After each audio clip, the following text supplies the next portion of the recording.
Program makan bergizi gratis di sekolah terbukti memberikan dampak positif yang signifikan terhadap siswa, di mana tercatat tingkat kehadiran para siswa untuk mengikuti pelajaran terus meningkat. Dan berikut wawancara rekan Fani Imanyar dengan Kepala BGN Dadan Hindayana.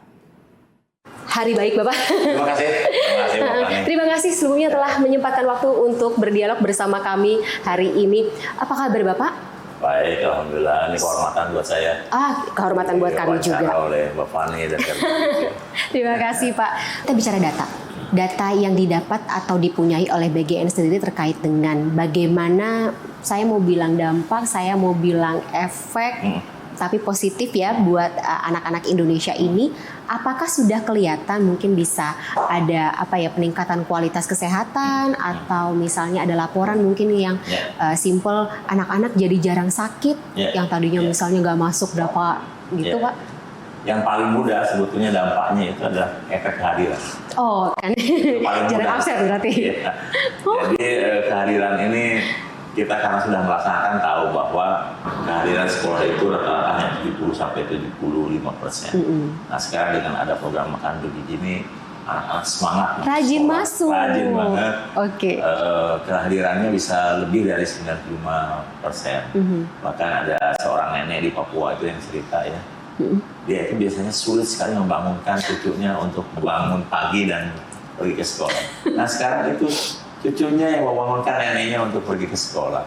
Demikian juga di NTT yang tadinya mungkin malas-malasan untuk pergi ke sekolah jauh gitu. Sekarang dia semangat karena ada harapan ketika datang ke sekolah itu mau menerima pelajaran, dan saat istirahat dia mendapatkan makanan yang mungkin sebetulnya sulit didapatkan di rumah. Nah kemudian yang hal yang lainnya, saya hanya baru bisa menyampaikan yang sudah lama ya, karena kita punya pilot project di Warung Kiara Sukabumi itu dalam 1,5 tahun. Nah itu sudah terlihat dampaknya. Anak-anaknya lebih aktif, jarang sakit. Kemudian kita juga sudah melakukan uji kandungan gizi, penyerapan melalui tes Peridinum.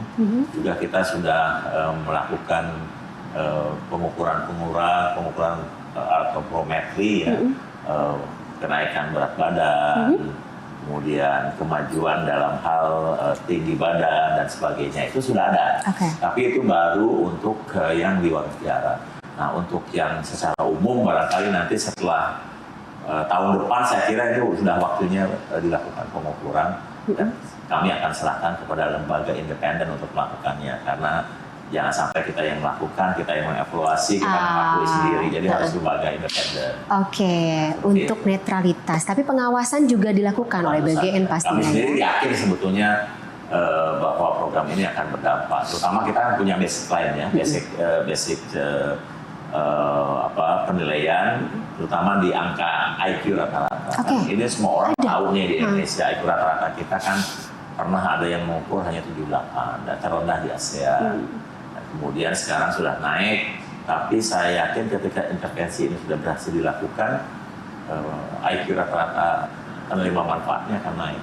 Nah, kenapa IQ rata-rata kita rendah? Karena 60% anak Indonesia ini lahir dari orang tua yang pendidikannya hanya 9 tahun.